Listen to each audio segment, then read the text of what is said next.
How we doing, guys? And welcome back to the Richie Hicks Jr. Sports Podcast. I wanted to hit on a preview of an all-important battle of New York City between the New York Mets and the New York Yankees. Tonight's game will be going down in Citi Field as well as tomorrow's, and I wanted to hit on my predictions and how I feel that these two games are going to play out. There will be a rematch in the Bronx in August for another two games.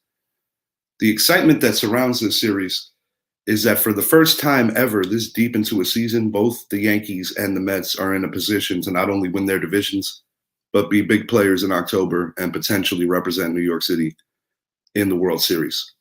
It would be a phenomenal thing. Should there be another Subway Series? This only happened once between these two franchises back in the year 2000, where the New York Mets lost to the New York Yankees in 5 hard-fought games. That was back when the Yankees played in Yankee Stadium 2 and when the Mets still played over in Shea. As far as the here and now, both teams have hit a decent amount of adversity over the course, in the Yankees' case, over the course of the last month and a half. In the Mets' case, starting off the year without Jacob deGrom and also going almost 2 months without their co-ace, Max Scherzer. Max Scherzer is healthy right now, pitching well. Jacob deGrom is very close to coming back. As a Yankee fan, I do think we catch a break that he will not be participating in this series. And at the same time, I also think the Mets catch a break because coming into such an emotional series as your debut start could go one of two ways. Either you're going to be on or it could set you back. So I think in that regard, it works out best for deGrom to come back against anybody other than the Yankees. Tonight for the New York Yankees, Jordan Montgomery will be facing Taijuan Walker. Taijuan Walker has kind of had a career renaissance kind of season and has really been a viable option, especially during the time that both deGrom and Scherzer were missing games. As far as the Yankees go, Jordan Montgomery has been very consistent, but he has not had the luck of having any run support for the most part this season on days he pitches. Having said that, I think today is going to be a rather quality start from each starter, and I do believe going into the bullpens, that's where the game will be decided. I've got the Yankees winning tonight 4-3. As far as tomorrow goes, Domingo Germán will be going at it against a starter to be named. The Mets have not released who's going to start tomorrow's game. Given that Domingo Germán just came off of a long-term injury going back to last year, made his first start and did not look very good, I don't necessarily think that the environment in this game is going to be best built for Domingo Germán in Game 2. Game 2, I am predicting the Mets to win 7-3. In terms of the trade deadline coming up rather soon, I do think the Yankees are players on Andrew Benintendi. I do believe that they have a shot to improve their roster and improve their outfield. They are not sold on Joey Gallo, and Aaron Hicks, while he has been playing better for the past month, has had a lot of knick-knack injuries, and I do believe the Yankees are slightly concerned with that. I also would not be the least bit surprised if the Yankees should add a bullpen arm, given the injuries to Chad Green earlier in the year. He's out for the season, as well as Michael King most recently in Baltimore, with his elbow injury also ending his year. Clay Holmes has been a godsend, and he has been the certified closer for the Yankees. Zach Britton will be returning soon. The hope, I would imagine, is that he can become the setup man. The Yankees are still struggling to figure out what the future holds for Aroldis Chapman.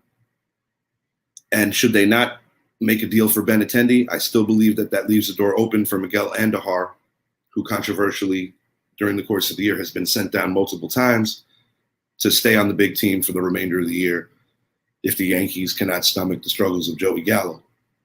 As far as the Mets go, I believe that they do need some upgrades on that roster as well if they're going to play deep into October.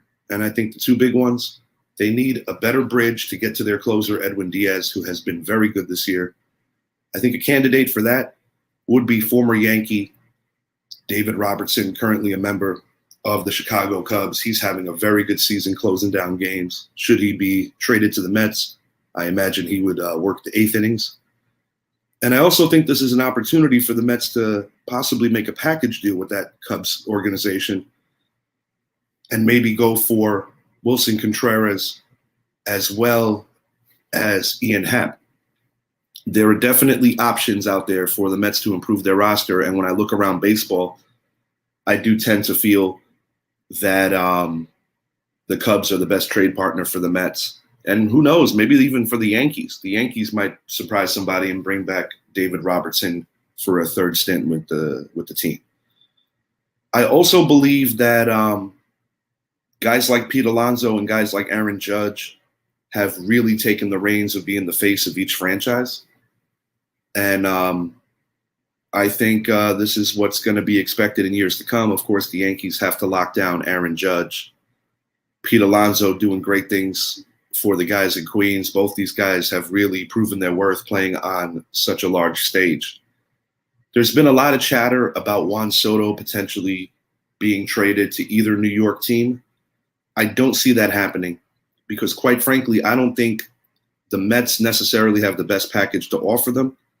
And in addition to that, I don't think that a division rival wants a trade to somebody that they're going to have to play this guy 19 times every season. As far as the Yankees go, I do think the Yankees might have a better package to offer, but I don't believe the Yankees feel all that confident about trading for this guy and then knowing that in a couple of years he has a massive payday while they're going to make their main priority this offseason to lock down Aaron Judge and make sure that he's going to be a Yankee for the next 7 to 10 seasons. I believe Juan Soto will actually stay with the Nationals, and in a couple of years he will sign a contract to the highest bidder. And the highest bidder, in my opinion, will either be the San Francisco Giants or the Los Angeles Dodgers. Still a lot of time for that to happen. There are other interesting names that are always going to come up around this trade deadline. Luis Castillo of the Cincinnati Reds, the phenomenal pitcher there. Reds are a horrible team, but he is worth the price of admission alone.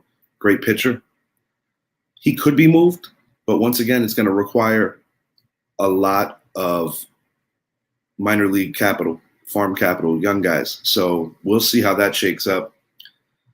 And this is an exciting time of the year. Both teams are very much in the pennant race. 2 of the top 5 teams in all of baseball. And the atmosphere is going to be electric in both stadiums. It's a great time to be a New York sports fan in baseball. And I do think the Yankees and Mets will not disappoint. But I am going for these first 2 games in Queens for a clean split. Enjoy the game. Have a great day, everyone. And I will be back soon. Take care.